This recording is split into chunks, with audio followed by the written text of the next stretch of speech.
오늘은 이 말씀을 본문으로 해서 만약에라는 제목으로 함께 말씀 나누기를 원합니다. 만약에 게임 들어보셨나요? 요즘에 많이 하더라고요. 만약에 게임 어떻게 한 거냐면 만약에 이런 일이 일어난다면 어떻게 할까?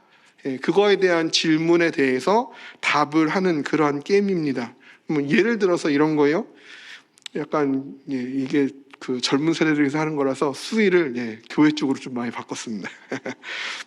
만약에 성경 인물 한 명을 내가 만나볼 수 있다. 누구를 만나시겠습니까? 누구를 만나고 싶으세요? 아니면 만약에 성경의 장면 중에 한 곳을 내가 그 장면에 갈 수 있다. 어떠한 장면으로, 어떠한 이야기, 어떠한 사건의 현장으로 가고 싶으십니까? 그래서 고민해봤는데 저는 단번에 그냥 오병이요. 이유는 설명하지 않겠습니다. 오병이요. 만약에 하나님이 한 가지 초능력을 주신다면 어떤 초능력 구하시겠어요? 저 실제로 어렸을 때 되게 많이 기도했거든요. 초능력 달라고. 응답이 아직 이루어지지 않았는데 어떤 초능력을 구하시겠습니까? 좀 더 현실적인 걸 질문해 볼까요? 만약에 예배를 마치고 주차장에 갔는데 새신자가 내 차를 긁은 걸 봤어요. 담장님이 어떻게 하시겠습니까? 새신자가 내 차를 긁었어요. 심지어 그 새신자가 어린아이예요. 킥보드를 가지고 긁었어요. 어떻게 하시겠습니까? 이런 것들이 이제 만약에 게임에서 우리가 질문하고 주고받는 그런 게임인데요. 이런 만약에라는 조건, 이러한 질문들이, 이러한 요구들이 그냥 재미로 이렇게 이루어지는 것뿐만 아니라 우리와 하나님의 관계에서도 일어나고 있다는 거죠. 특별히 우리가 기도할 때 우리가 참 많이 합니다. 하나님 만약에 이번 시험에 합격하게 해주시면, 하나님 만약에 이번에 제가 승진하게 해주시면, 하나님 만약에 이번에 나의 자녀가 좋은 직장에 이직하게 허락해 주시면, 그 다음 어떻게 해요? 예배에 빠짐없이 나올게요. 봉사할게요. 11조 드릴게요. 오늘 본문에서도요, 이렇게 기도하는 사람, 이렇게 하나님께 만약에 이리 해주시면 내가 이렇게 하겠습니다라고 서원하고 있는 사람의 이야기를 다루고 있습니다. 오늘은 이 사람의 이야기를 통해서 오늘 하나님의 말씀의 은혜를 나눠보기를 원하는데요. 이 사람의 이름은 입다입니다. 입다는요, 큰 용사였습니다. 그러나 그에게는 출생의 문제가 있었어요. 벌써 재밌죠? 출생의 비밀. 우리나라 사람들 제일 좋아하지 않습니까? 입다에게도 출생의 비밀이 있었어요. 무엇입니까? 입다의 엄마가 기생이었다라는 거예요. 첩의 아들일 뿐만 아니라 그 엄마는 기생이었다. 기생의 아들이었습니다. 이것은 무엇을 보여주는 겁니까? 고귀한 기생이라고 표현하지 않죠. 기생이라는 것은 그가 천한 신분을 가지게 되었음을 의미하는 것이죠. 따라서 입다는요, 큰 용사이기는 했지만 그의 출신으로 있어서 천민 계급에 있는 인물이었습니다. 이러한 출생의 꼬리표가 계속해서 따라다닌 것이죠. 능력은 있으나 신분은 천해요. 그러면 원래 아버지의 정실, 원래 부인의 그 자녀들이 입다를 어떻게 할까요? 시기하고 질투했겠죠. 어딜 감히, 너가 아무리 큰 용사라도 너는 천한 것인데 어떻게 우리와 같은 그러한 대우를 받겠느냐라고 했겠죠. 그래서 결국 이 기생이 아닌 원래 아버지 아내에게서 태어난 이 형제들이 이 기생의 아들인 입다를 쫓아내게 됩니다. 그래서 이 입다는요, 집에서 이을 기업도 없이 쫓겨나게 되어서 잡류, 그 동네에 있는 건달들과 함께 생활을 하게 되는 그러한 신세가 되어버립니다. 큰 재능이 있지만, 큰 용사였지만 그의 미천한 신분으로 인해서 삼류 인생을 살게 된 입다. 그런 입다에게 커다란 변화의 바람이 불어옵니다. 성경 너무 재밌어요. 그러니까 어떤 변화의 바람이 불어옵니까? 암몬 자손이 이스라엘 백성을 치려하는 것이죠. 침략한 것이에요.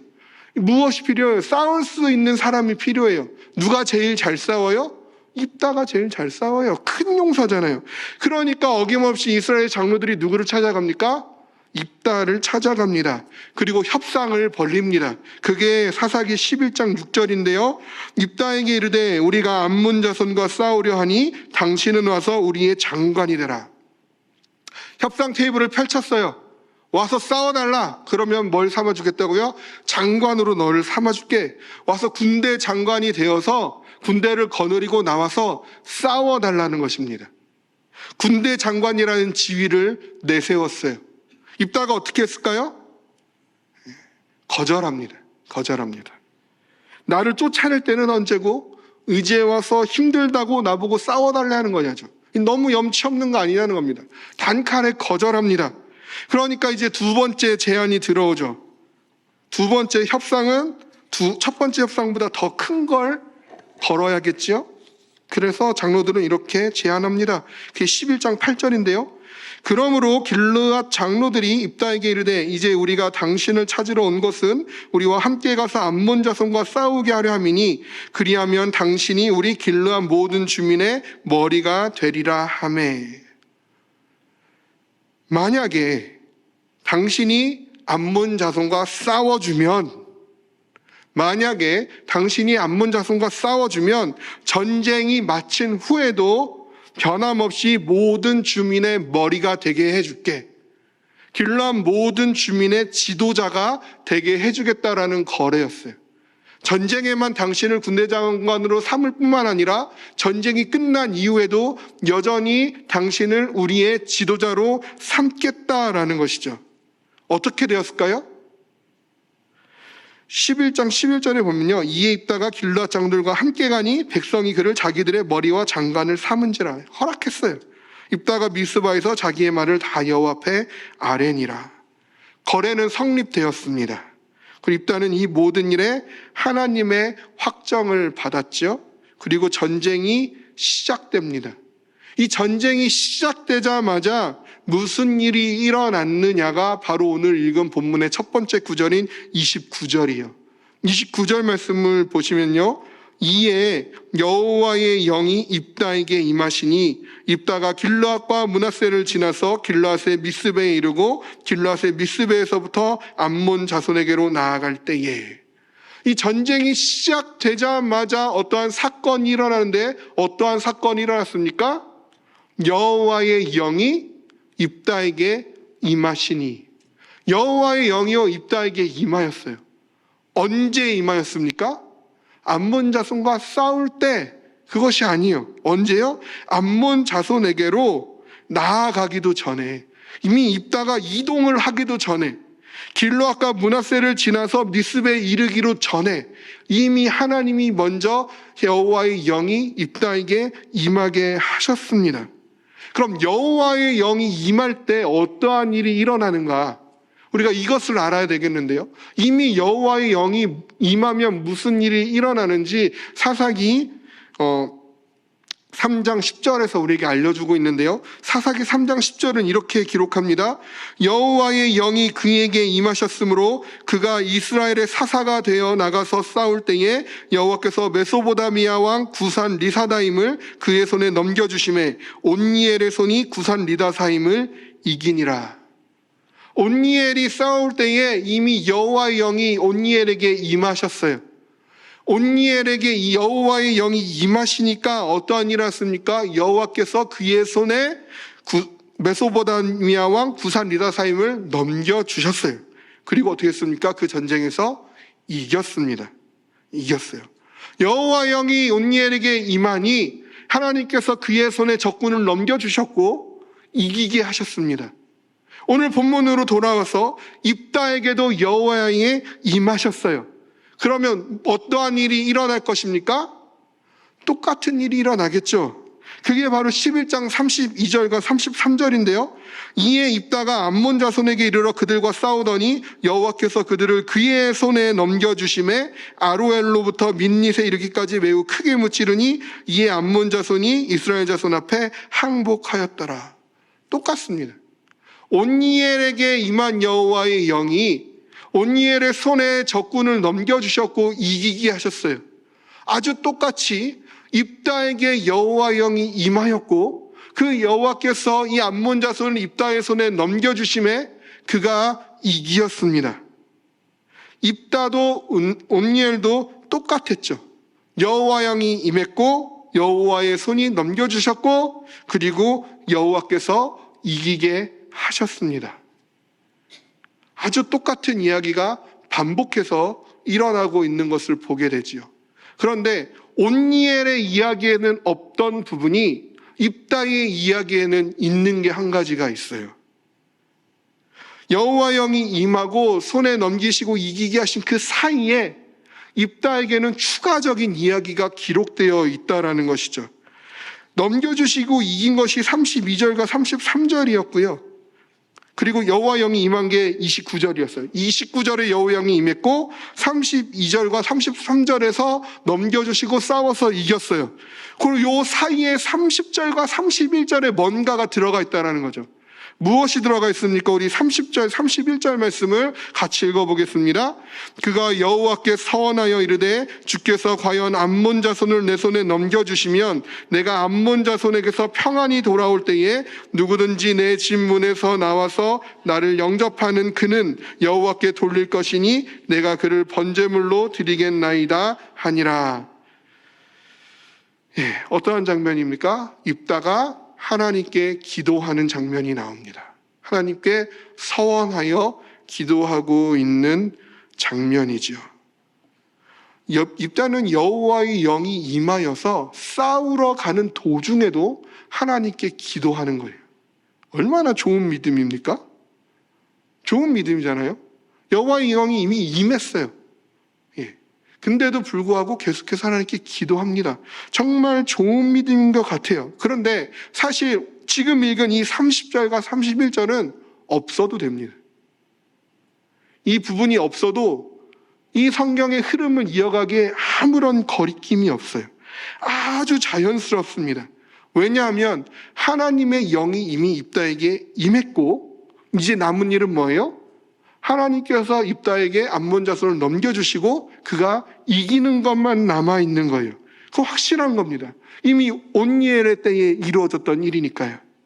하나님이 임하면 넘겨주시고 이긴다라는 건 아주 확실한 것입니다. 이 사이에 아무것도 없어도 돼요. 그런데 이 기도가 들어갔습니다. 그래서 이 기도의 내용을 우리가 다시 한번 좀 찬찬히 살펴보기를 원하는데요. 다시 한번 보겠습니다. 30절에서 31절 말씀이에요. 그가 여호와께 서원하여 이르되 주께서 과연 암몬 자손을 내 손에 넘겨주시면, 이거 중요합니다. 내 손에 넘겨주시면 내가 암몬 자손에게서 평안히 돌아올 때에 누구든지 내 집 문에서 나와서 나를 영접하는 그는 여호와께 돌릴 것이니 내가 그를 번제물로 드리겠나이다 하니라. 어떠한 기도의 내용입니까? 하나님, 암몬 자손을 내게 넘겨주시면, 만약에 하나님이 나로 이 전쟁에서 이기게 하시면 내가 평안히 돌아올 때에 누구든지 내 집 문 앞에서 나와서 나를 영접하는 그를 번제물로 드리겠습니다. 이런 기도예요. 주님, 만약에 주님이 이번 전쟁에서 나를 이기게 하시면 나도 집에서 나를 영접하는 첫 번째 사람을 번제물로 드릴게요 라고 서원하여 기도하고 있는 것이죠. 이 입다의 기도는요, 우리를 참 불편하게 만듭니다. 되게 불편해요. 왜 불편해요? 나를 영접하는 사람을 번제물로 드린다는 거죠. 사람을 제물로 쓴다는 점이 우리를 매우 불편하게 만듭니다. 그런데 우리가 이 불편함을 느끼는 더 결정적인 요소가 있다면, 먼저 우리가 그 전에 불편을 느껴야 하는 요소가 있다면 이 입다의 기도에서 내 손에 넘겨주시면 이라고 기도하고 있다라는 거예요. 조건을 달고 있다라는 것입니다. 여호와 영이 내게 임하셨으니 내가 이길 줄 믿습니다.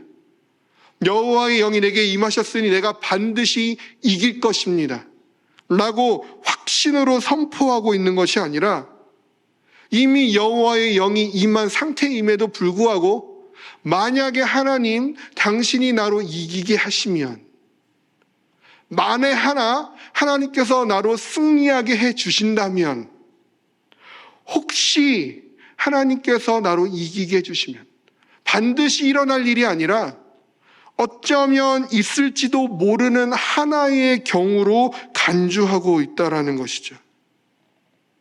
만약에 너가 전쟁에 나가서 싸워주면 군대 장관이 되게 해줄게. 만약에 너가 나가서 싸워주면 우리 주민의 머리가 되게 해줄게. 라고 시작된 이 입다의 이야기가, 만약에 하나님께서 나로 이기게 해주신다면 내가 번제물을 드릴게요. 하나님이 나로 승리하게 해주신다면 나를 영접하는 그 첫 번째 사람, 나의 집에서 나와서 나를 영접하는 그 사람을 하나님께 제물로 드릴게요. 라고 이어지고 있다라는 것이죠. 그래서 누가 번제물이 됩니까? 34절 말씀이죠. 입다가 미스바에 있는 자기 집에 이를 때에 보라, 그의 딸이 소고를 잡고 춤추며 나와서 영접하니 이는 그의 무남 동녀라. 딸도 속상한데 무남 동녀예요. 무남 동녀입니다. 아빠가 이겼다는 말에 너무나 기뻐서 소고를 잡고 춤추며 나와서 영접하는 딸. 저도 딸이 둘이 있습니다. 제가 퇴근해서 집에 가면 어떻게 할까요? 엄청 달려와서 저를 맞아줍니다. 제가 훈련시켰어요. 딱 제가 문 여는 소리가 들리면 화사삭 뛰어나가지고요. 아버님 다녀오셨습니까? 딱 90도로 배꼽 인사를 합니다. 교육의 효과를 지금 잘 받고 있어요. 기쁘죠. 딸들이 너무나 신나서 웃는 모습으로 아빠 왔다고 와서 인사합니다. 그렇게 저를 기쁘게 해주는 딸이지만 그 딸들이 소고를 잡고 나와서 춤추면서 우리 아빠가 왔다라고 그렇게 막 춤추지는 않거든요. 그런데 이 입다의 딸은 어떻게 했어요? 누구보다 기뻐하며 춤추며 이 전쟁에서 이긴 아빠를 맞이하고 있습니다. 얼마나 이뻐 보였을까요? 얼마나 그 마음에 기쁨이 가득 차는 것이 마땅하겠습니까? 그런데 이 딸의 모습을 본 입다의 마음은 어떻게 됩니까? 옷을 찢으며 참담한 절규를 외치죠. 35절 말씀인데요. 입다가 이를 보고 자기 옷을 찢으며 이르되 어찌할꼬 내 딸이여, 너는 나를 참담하게 하는 자요 너는 나를 괴롭게 하는 자 중에 하나로다. 이 참담한 상황을 누가 만들었습니까? 이 참담한 상황이 누구 때문입니까? 누구보다 앞장서 나온 딸 때문입니까? 아니면 입다의 기도, 그 입다의 서원 때문입니까? 입다는요, 하나님 내게 넘겨주시면 드리겠습니다 라고 서원했어요. 그리고 39절에 그는 자기가 서원한 대로 딸에게 행하니, 딸에게 서원한 대로 행하였습니다. 번제, 어떻게 하는 거예요? 불 태우는 거예요. 자기의 딸을 자기의 손으로 불태워야 하는 것입니다. 이게 오늘 읽은 본문의 배경과 내용입니다. 이 본문의 배경과 내용에서 하나님께서 행하시는 장면은 두 군데에 나타납니다. 첫 번째는 어디예요? 여호와의 영이 입다에게 임하였다. 두 번째는 뭡니까? 여호와께서 그들을 그의 손에 넘겨주시매. 하나님 행하시면 딱 두 번 나타납니다. 여호와의 영이 입다에게 임하셨고요, 그 암몬 자손을 입다의 손에 넘겨주셨습니다. 그리고 이겼어요. 그 외에 하나님의 어떠한 행동도 나타나지 않습니다. 입다는요, 하나님께 서원했어요. 내게 주시면, 내게 넘겨주시면, 나로 이기게 하시면 번제물을 드릴게요. 내게 영접하는 자 그를 번제물로 드리겠습니다. 그리고 싸워서 이겼어요. 그리고 그 서원을 갚았습니다. 그런데 이 입다의 서원에 관하여서 하나님의 반응이 한 번도 없었다라는 것을 우리는 기억해야 합니다. 입다가 서원했을 때 하나님께서 그 서원을 받으셨다라든지, 딸이 마중 나왔을 때나 서원한 대로 행하였을 때나 하나님이 어떻게 하셨다라는 반응이 없어요. 아무런 하나님의 행하심이 기록되어 있지 않다라는 것입니다. 이 전쟁을 이기기 위해서 입다는 서원하여 기도했습니다. 그리고 그 전쟁에서 이겨서 서원을 갚았습니다. 입다가 서원해서 이긴 것입니까? 그래서 입다가 이 서원을 반드시 갚아야만 했었을까요?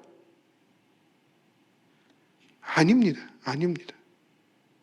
입다는요, 서원할 필요도 없었고요.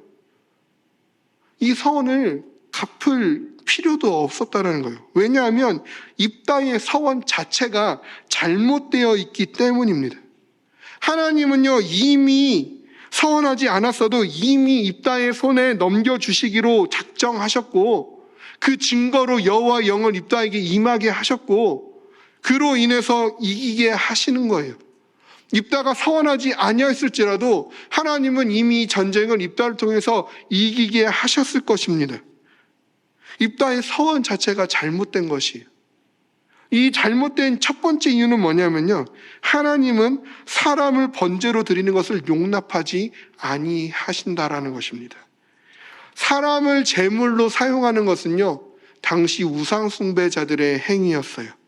신명기 12장 31절은 이렇게 기록합니다. 내 하나님 여호와께는 내가 그와 같이 행하지 못할 것이라. 그들은 여호와께서 꺼리시며 가증히 여기시는 일을 그들의 신들에게 행하여 심지어 자기들의 자녀를 불살라 그들의 신들에게 드렸느니라. 신명기 18장 9절에서 11절도 이렇게 말씀합니다. 내 하나님 여호와께서 내게 주시는 땅에 들어가거든 너는 그 민족들의 가증한 행위를 본받지 말 것이니 그의 아들이나 딸을 불 가운데로 지나가게 하는 자나 점쟁이나 기륭을 말하는 자나 요술하는 자나 무당이나 진언자나 신접자나 박수나 초혼자를 너희 가운데에 용납하지 말라. 하나님은요, 사람을 제물로 쓰시는 것을 금하셨습니다. 이것은 하나님 보시기에 죄이고 하나님이 정하신 악입니다. 두 번째로 입다의 서원이 잘못된 이유는요, 하나님이 이미 승리의 약속의 증거를 보여주셨다라는 거예요. 서원을 할 필요가 없었다라는 거예요. 그냥 믿고 가면 되는 겁니다. 그 증거로 입다에게 임하셨다라는 거죠. 그래서 따라서 입다의 어떠한 기도와 상관없이, 입다의 약속과 상관없이 하나님이 승리를 약속하신 증거를 주셨고 약속을 지키시는 신실한 하나님이시기 때문에 반드시 이 전쟁을 이기게 하시는 것이죠. 승리는 이미 주어진 것이었습니다. 세 번째로 입다의 서원이 잘못된 이유는요, 그러함에도 불구하고 입다는 지금 하나님과 승리라는 것을 거래하려고 했다라는 것이죠. 하나님의 은혜는 거래하는 것이 아닙니다. 하나님과의 관계는 그 사이에 우리가 무엇인가의 조건을 두고 그 조건을 충족하거나 그 조건을 우리가 이루었을 때에 그 충족에 대한 대가를 하나님께 주거나 우리가 드리는, 그러한 대가를 어떠한 조건에 맞춰서 주고받는 그러한 관계가 아니라는 것이죠. 하나님의 은혜는요, 우리에게 무엇인가 하나님이 거래하시기 위해서 주시는 것이 아니라는 거예요. 하나님의 은혜는 우리에게 주시는, 자격 없는 우리에게 거저 주시는 선물인 줄로 믿습니다. 에베소서 2장 8절은 이렇게 말씀합니다.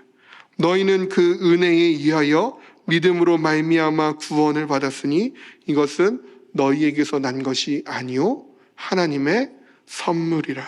하나님의 선물이라. 선물은요, 어떻게 받는 거예요? 그냥 받는 거예요. 그냥 받는 거예요.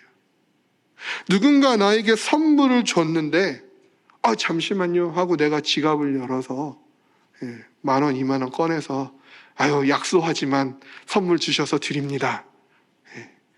그분이 저한테 다시 선물 줄까요? 안 주죠. 안 주죠. 선물을요, 그렇게 받는 게 아니라고요. 선물은 그냥 받는 거예요. 대가를 지불하려고 하면 그 관계는 틀어지는 것입니다. 하나님의 능력을 거래하려고 했던 사람이 있어요. 누구입니까? 마술사 시몬이지요. 사도행전 8장 18절에서 19절입니다. 시몬이 사도들의 안수로 성령 받는 것을 보고 돈을 들여 이르되 이 권능을 내게도 주어 누구든지 내가 안수하는 사람은 성령을 받게 하여 주소서. 거래하려고 했습니다. 돈을 들여서 이 권능을 내게도 주십시오.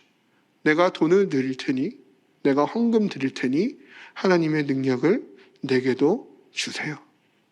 베드로가 뭐라고 얘기했을까요? 8장 20절 말씀이요. 베드로가 이르되 내가 하나님의 선물을 돈 주고 살 줄로 생각하였으니 내 은과 내가 함께 망할지어다. 하나님 내게 넘겨주시면 번제물로 드리겠습니다. 이 입다의 기도가 우리의 기도가 되지 않기를 원합니다. 하나님 내게 이렇게 해주시면, 내게 이것을 허락하시면 내가 이걸 드릴게요. 이 입다의 거래가 우리의 거래가 되지 않기를 원합니다. 하나님은 이미 임하셨어요. 하나님은 이미 우리에게 선물을 준비해 놓으셨습니다. 승리를 준비해 놓으셨고요. 그 승리를 축하해 줄 딸을 준비해 놓으셨어요. 그런데 잘못된 기도가, 잘못된 거래가 모든 것을 바꾸어 버렸습니다. 하나님은 우리에게 많은 선물들을 준비해 놓으셨습니다. 우리의 잘못된 그 은혜에 대한 잘못된 접근이 하나님과 그 은혜를 두고 조건을 제시하려고 하는 우리의 그 잘못된 믿음이 모든 것을 바꾸어 버리지 않기를 원합니다. 하나님의 은혜 받기를 원하십니까? 하나님의 은혜를 받기를 원하신다면 그저 구하고 믿음으로 확신하며 기다리시기를 바랍니다. 조건을 달지 마시고 그저 믿음으로 기다리십시오. 만약에 내가 세운 그 조건을 충족하면 나는 하나님의 은혜를 받을 자격이 있는 사람이 될까요? 우리가 무엇을 한들 하나님의 은혜를 받을 만한 그 충분한 그 자격을 갖출 수 있겠습니까? 혹은 하나님의 내게 주신 그 은혜에 대해서 내가 과연 무엇을 얼만큼이나 해야 그것을 갚을 수 있을까요? 가능할까요? 하나님의 은혜를 내가 갚는다는 것이 가능한 일입니까? 만약 그것이 은혜 받음의 척도가 되어진다면, 조건을 제시하고 그 조건을 충족하는 것이 우리가 은혜 받을 수 있는 기준이 되어버리면 평생 우리가 얼만큼의 은혜를 경험하며 살 수 있겠습니까? 은혜는 그렇게 경험하는 것이 아닙니다. 하나님의 은혜는요, 우리의 상태와 상관없이 주어지는 것인 줄로 믿습니다. 받을 조건이 안 되는데, 받을 자격이 없는데, 그러함에도 불구하고 부어지는 것이 하나님의 은혜입니다. 하나님의 사랑은요, 그렇게 우리를 찾아오셨습니다.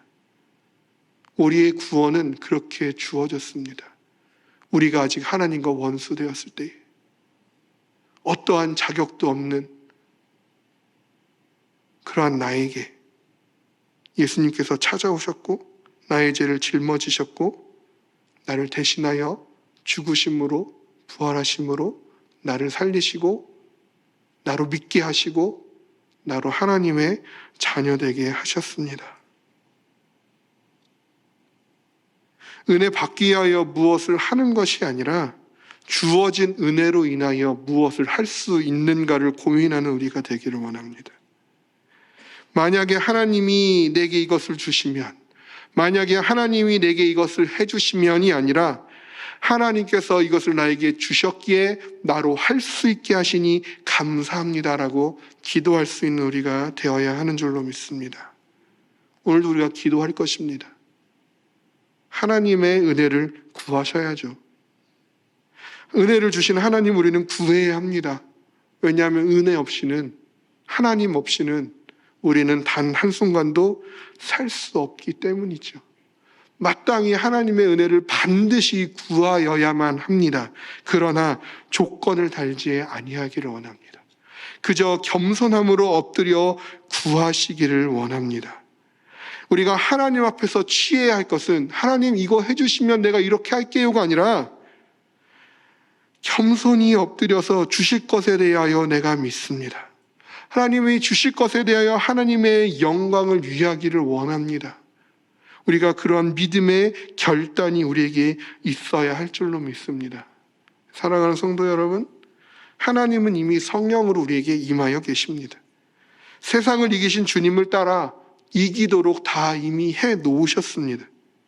우리는 그저 믿음을 잃지 않고 말씀에 따라 순종하면 되는 것입니다. 그저 나를 통하여 역사하실 그 하나님의 능력, 하나님의 이름, 그 하나님의 존재 자체를 가지고 마음껏 기뻐하며 찬양하면 되는 것입니다. 하나님 만약에가 아니라는 거예요. 확실함입니다. 확실함 가운데 우리가 삶을 살아내야 합니다. 하나님께서 우리를 이기게 하실 것이고 우리를 천국에 들이실 것입니다. 우리를 영원한 생명을 우리에게 허락하여 주실 것입니다. 이것은 바뀌지 아니할 것이고 이것은 우리에게 주어진 확실한 진리이고 반드시 이루어질 약속의 말씀입니다. 그렇지만 그러함에도 불구하고 우리의 삶 속에는 암몬 자손과의 전쟁과도 같은 어려움이 생길 수 있다는 것입니다. 그러나 그러함에도 불구하고 그때도 하나님은 여전히 나와 함께 하시며 여전히 이기게 하시는 하나님이신 줄로 믿으시기를 바랍니다. 말씀과 기도를 놓치지 말고 찬양을 통해 확실함을 가지고 그 소망을 잃지 말고 언제나 나와 함께 하시며 나의 앞서 싸워주시는 그 하나님을, 그 주님을 우리는 그저 따라가면 됩니다. 하나님은요, 한 번도 우리에게 어떠한 조건을 내세우지 않으십니다. 은혜는 만약이라는 상상도 아니고 그 조건을 충족하는 거래도 아닙니다. 내가 무엇을 해서 얻을 수 있고 내가 무언가를 해서 얻지 못하여 주어지지 않는 것이 아닙니다.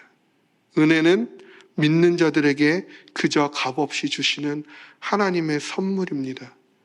오늘 이 시간 우리에게 주실 하나님의 선물을 기대하십시오. 하나님의 선물을 그저 감사함으로 받으십시오. 여전히 자격 없지만, 여전히 부족하고, 여전히 연약하고, 여전히 모자르지만 변함없이 나를 사랑하시기에 오늘도 나에게 그 은혜라는 선물로 채워주시는 그 하나님의 은혜의 선물을 그저 기쁨으로, 그저 감사함으로 받으시기를 원합니다. 그리고 그 선물들을 통하여 하나님의 이름을, 하나님의 나라를, 그 하나님을 존귀케 해드리며 영광 돌리는 그런 우리가 되기를 주님의 이름으로 소원합니다.